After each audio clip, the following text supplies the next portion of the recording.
So, Honkai Star Rail just released a new trailer showing off some of the characters we're going to be meeting on the upcoming planet Amphoreus. Obviously, this is exciting, and everyone's freaking out about it. But there's a select group of people who are freaking out in a different way, throwing around names like Flame Chaser, Kevin, Elysia, and some of you might be wondering, what are they talking about? That is where I come in. Hello, I'm a Honkai Impact 3rd player, and the 13 Flame Chasers are one of the biggest reasons I got into Honkai in the first place. Quick disclaimer that I'm not an expert. In fact, at the time of recording this, I only just finished Chapter 29, putting me around halfway through the Elysian Realms story arc. But I'm not here to give you every detail, just a quick overview, so that ought to be good enough. If you find yourself intrigued by the end of this video and want to know more, consider giving the game a shot. It's a lot of fun. Fair warning though, this video will contain spoilers pertaining to the Flame Chasers. Also, throughout this video, I will be using the terms XP and variant interchangeably to refer to characters who are alternate versions of other characters. The fandom mostly uses the word XP for these characters, but that seems wrong sometimes, and I'm pretty sure variant is the official term for them.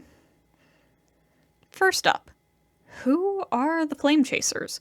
Why is it such a big deal that this trailer used the specific term Flame Chase? To understand this, you first need to know that the timeline of Honkai Impact 3rd is broadly separated into two eras.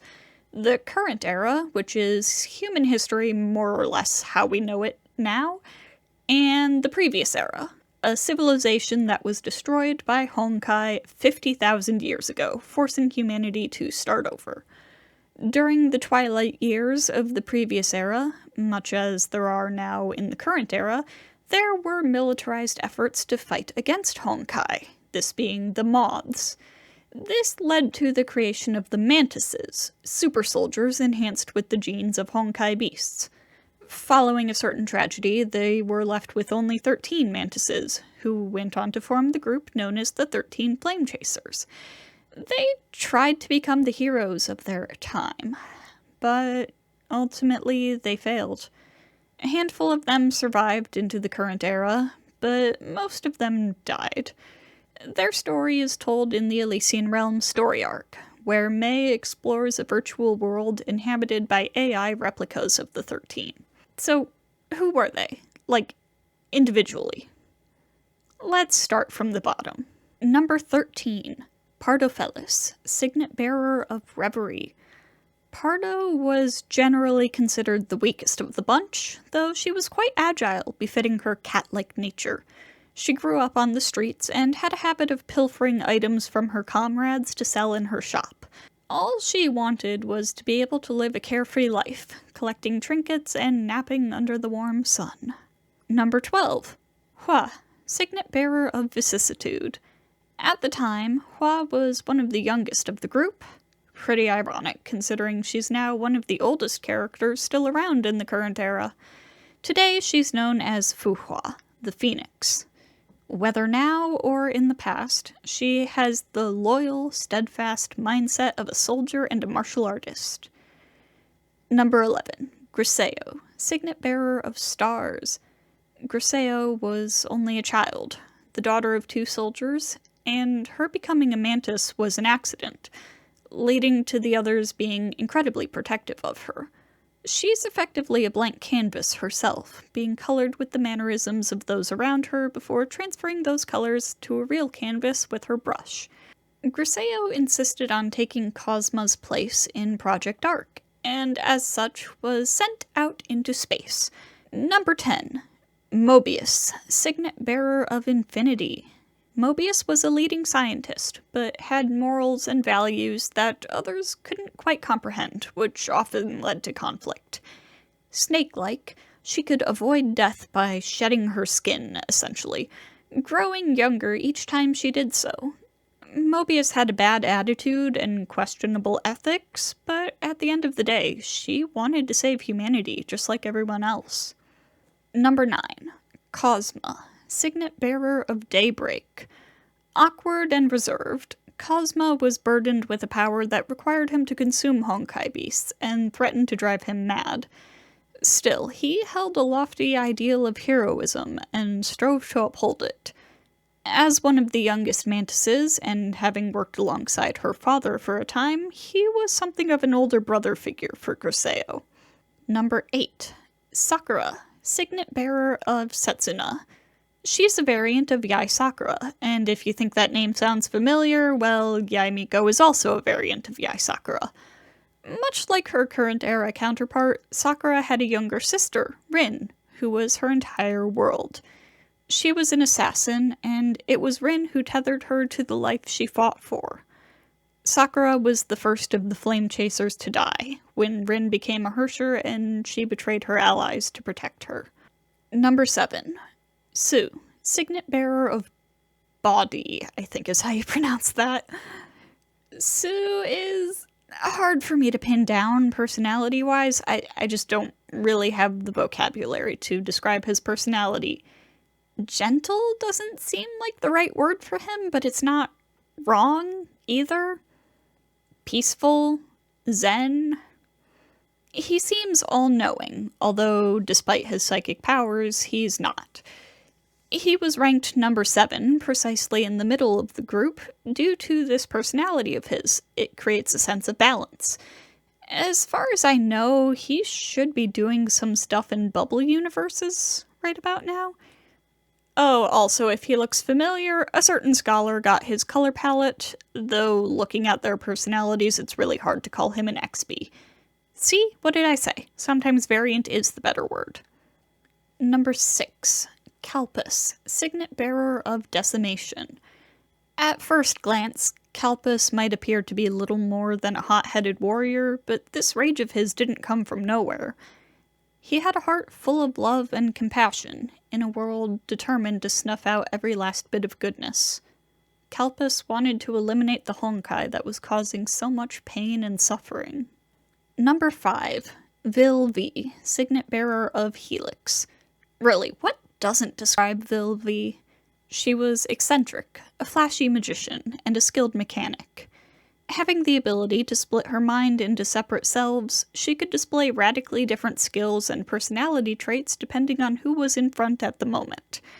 Vil V was also the inventor of the Divine Keys, and if you're thinking you don't know what those are, you're wrong. Welt's cane is a divine key. That's right, this woman is the reason Welt can create black holes at will. Everybody say thank you, Vil V. Number 4. Eden, signet bearer of gold.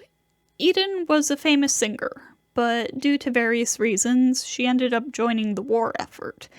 She maintained her love of art and sense of glamour to the end, and funded many projects. As the end approached, Eden decided that she, as a symbol of her era, should die together with it, and greeted death gracefully with one final song. Number 3. Aponia, signet bearer of discipline. Aponia was psychic, like Sue, though in a different way. She was clairvoyant, able to see the thread of fate attached to each person. She saw everyone's inevitable march towards death, unable to change a thing, not even when she employed drastic measures. Aponia also possessed the ability to influence people, restricting them with her disciplines or using the power of suggestion to force an action. Number 2. A perfect girl, as beautiful as a flower in bloom. Elysia, signet bearer of ego. The one who got the Flame Chasers together in the first place. The Hersher of humanity. Elysia was cheerful, friendly, and carefree, yet never seemed to let anyone get too close to her. I don't know exactly how her story ended, but well, the fact that people call her Honkai Jesus says a lot. Cyrene is an XP of her, and I think I speak for all of us when I say I very much look forward to seeing her again. Number 1. Kevin, signet bearer of deliverance. The man who would go on to found House Kozlana and lead World Serpent. In the current era, he is one of the game's main antagonists, but even those actions stem from his heroism. His heart has hardened and frozen over, but his goal remains the same: defeat Honkai. Phaenon is an XP of him, and I hope he gets to stay soft this time. Lastly, I want to quickly go over who each of the Amphoreus characters are likely paralleling among the Flame Chasers. To be clear, Cyrene and Phaenon are the only XPs, but it's clear that some paralleling is intended with the rest. Also, since I've seen some concerns about this, I sincerely doubt that this arc will just be a boring rehash of the Elysian Realm arc. Hoyoverse reuses basic plot ideas and themes all the time, but they always find a way to look at them from new and interesting angles. I think we're in for something exciting with this arc. Anyways, credit where credit's due here. I'm not the one who came up with the list I'm about to give. That honor goes to Aphrasia on Twitter. Most of these are fairly self-evident, so I'll just breeze through them quickly, but a couple are less obvious and take a bit more explanation. Phaenon is Kevin, of course. Cyrene is Alicia, naturally. Aglaia is likely paralleling Aponia, with her association with threads and fate. This also stands out given that the trailer mentioned the Moirai, but that's a topic for another time. This woman, who I believe is the Hysilens named in the description, is Eden. Aphrasia suggests this because Hysilens is associated with the ocean, and Eden's active Honkai form is apparently a whale. I honestly am not sure if I knew that and forgot, or if I didn't know that yet. Also, I find the image we got of Hysilens very reminiscent of the image of Eden singing as the world ended, which is, ominous. Tribby is Vilvi due to the apparent plurality. Maide is Kalpus. I mean, just look at him. Anasha? This guy is likely paralleling Sue. Hyacine is likely Sakura, as she is a priest, like how Yae Sakura is a shrine maiden, and she is described as severing dawn from dusk, which is reminiscent of Sakura's title of Setsuna. Interestingly, her design actually calls Yae Rin to mind. I saw someone suggest that possibly in this world, Rin is the surviving sister instead of Sakura, and I find that idea pretty interesting. This guy is likely paralleling Cosma. I don't know how to explain this one, it's just a vibe. Castoris is likely paralleling Mobius. Now this one was a little bit controversial. I was scrolling through the replies on Aphrasia's tweet, and yeah, this one was one of the most controversial picks they made, but I think it makes perfect sense. They share an association with death and rebirth. Castoris is shown with a draconic monster in the trailer, which may be a reference to Mobius's snake motif. Serpents and dragons are often likened to each other. And Castoris's palette, her color palette, when inverted, resembles Mobius's color scheme. Also, it's a small thing, but the crown she wears certainly reminds me of Mobius.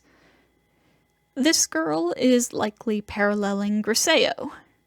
Cypher is obviously paralleling Pardofelis. Come on. You might notice that there is no Hua. There's been some speculation about this. On one hand, we already have an all-but confirmed Fuhua XB in the Cloud Knight's Martial Hua, but on the other hand, it wouldn't be the first time Star Rail had two variants of the same character.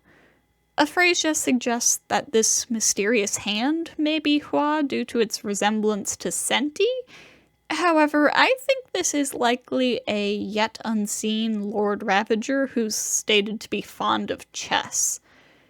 Then again, there's no reason they can't be both.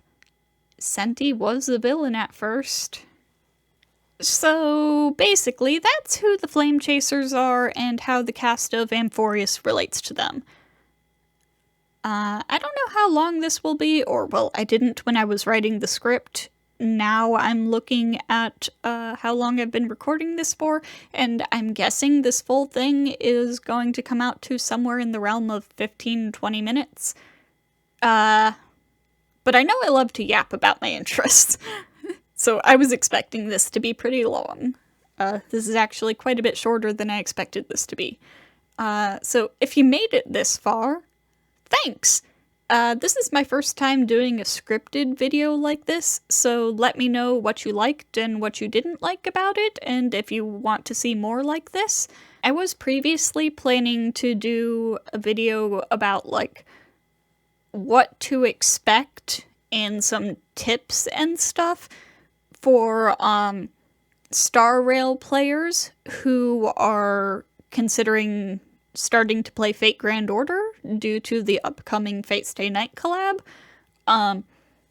I wrote the first draft of the script, and then my brain was like, okay, yay, we're done. And I was like, hang on, no, we're not. But, yeah, motivation completely crashed. But if you want to see that, let me know. I can try to kick my butt back into gear and do a second draft of the script and eventually get that out. Also, this is my second channel. If you head over to my main channel, you can watch my Let's Plays of both Honkai 3rd and Star Rail, and other stuff. Thank you again for watching, and I hope to see you again next time.